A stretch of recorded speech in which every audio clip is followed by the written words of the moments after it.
ದಾಸರಹಳ್ಳಿಯ ಕಾರ್ಯಾಲಯ ಉದ್ಘಾಟನೆ ಆಗಿದೆ. ಅದಕ್ಕೆ ನಾವೆಲ್ಲರೂ ಸೇರಿ ಶುಭ ಹಾರೈಸೋಣ. ಎನ್ಡಿಎಯ ಕಾರ್ಯ ಭಾರತೀಯ ಜನತಾ ಪಾರ್ಟಿ ಜೆಡಿಎಸ್ ಸಂಬಂಧವನ್ನ ಇನ್ನಷ್ಟು ಗಟ್ಟಿ ಮಾಡಲಿ ಮತ್ತು ರಾಜ್ಯದಲ್ಲಿ 28ಕ್ಕೆ 28 ಸೀಟ್ಗಳನ್ನ ಗೆಲ್ಲೋದಕ್ಕೆ ನಮಗೆ ಶಕ್ತಿಯನ್ನು ತುಂಬಲಿ ಅನ್ನುವಂತ ಪ್ರಾರ್ಥನೆಯನ್ನ ನಾನು ಈ ಸಂದರ್ಭದಲ್ಲಿ ಮಾಡ್ತಾ ಇದ್ದೀನಿ. ಮೊದಲ ಬಾರಿಗೆ ದೇವೇಗೌಡರು ನರೇಂದ್ರ ಮೋದಿ ಅವರನ್ನ ಹೊಗಳಿ ನರೇಂದ್ರ ಮೋದಿ ಅವರ ಆಡಳಿತವನ್ನ ದೇಶದ ರಕ್ಷಣೆಗಾಗಿ ಅವರು ಮಾಡಿದಂತ ಕೆಲಸವನ್ನ, ಬಡವರಿಗಾಗಿ ಅವರು ಮಾಡಿದಂತ ಕೆಲಸವನ್ನ ಮೆಚ್ಚಿ ಭಾರತೀಯ ಜನತಾ ಪಾರ್ಟಿಗೆ ಸ್ವತಃ ಬೆಂಬಲವನ್ನ ಕೊಟ್ಟರು. ನಾವು ಯಾರು ಅನ್ಕೊಂಡಿರ್ಲಿಲ್ಲ.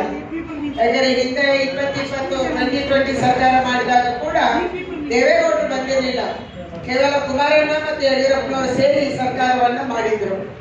ಅದಕ್ಕಾಗಿ ಇವತ್ತು ನರೇಂದ್ರ ಮೋದಿ ಅವರ ನೇತೃತ್ವದಲ್ಲಿ ದೇಶ ಸ್ವತಂತ್ರವಾಗಿರುತ್ತೆ ಅನ್ನುವಂತ ಏಕೈಕ ಇಚ್ಛೆಯಿಂದ, ಆ ಆಸೆಯಿಂದ, ಆ ಉಮೇದಿನಿಂದ ಇವತ್ತು ದೇವೇಗೌಡರು ನಮಗೆ ಸಹಕಾರವನ್ನು ಕೊಟ್ಟಿದ್ದಾರೆ.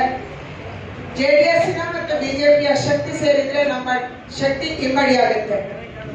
ಯಾಕಂದ್ರೆ ಇದಕ್ಕೆ ದಾಸರಹಳ್ಳಿ ಕೂಡ, ದಾಸರಹಳ್ಳಿ ಯಶವಂತಪುರ ಒಂದು ಉದಾಹರಣೆ. ಕಳೆದ ಬಾರಿ ದಾಸರಹಳ್ಳಿಯಲ್ಲಿ ಜೆಡಿಎಸ್ ನ ಶಾಸಕರಿದ್ರು, ಒಳ್ಳೆಯ ಓಟನ್ನು ಅವರು ತಗೊಂಡಿದ್ರು. ಆ ಸಂದರ್ಭದಲ್ಲಿ ಮುನಿರಾಜ್ ಅವರು ಸೋತಿದ್ರು. ಅಂದ್ರೆ ದಾಸರಹಳ್ಳಿ ಕೂಡ ಜೆಡಿಎಸ್ ನ ಒಂದು ಭದ್ರಕೋಟೆಯಾಗಿ ಅವತ್ತು ಇಟ್ಟುಕೊಂಡಿತ್ತು. ಬಿಜೆಪಿಯ ಭದ್ರಕೋಟೆ ಹೇಗೋ ಹಾಗೇನೆ ಇವತ್ತು ಹಲವಾರು ಕ್ಷೇತ್ರದಲ್ಲಿ ಜೆಡಿಎಸ್ ಆಗಿದೆ. ಈ ಚುನಾವಣೆಯಲ್ಲಿ ಮುನಿರಾಜ್ ಅವರು ಬಹಳ ದೊಡ್ಡ ಅಂತರದಲ್ಲಿ ಓಟನ್ನ ತಗೊಂಡು ಗೆದ್ರು. ನನಗೆ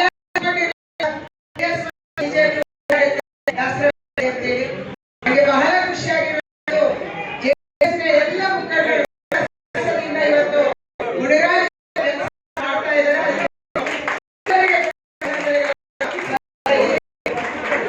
ಮುನಿರಾಜ್ ಶಕ್ತಿ ಕೂಡ ಇಮ್ಮಡಿಯಾಗಿದೆ. 70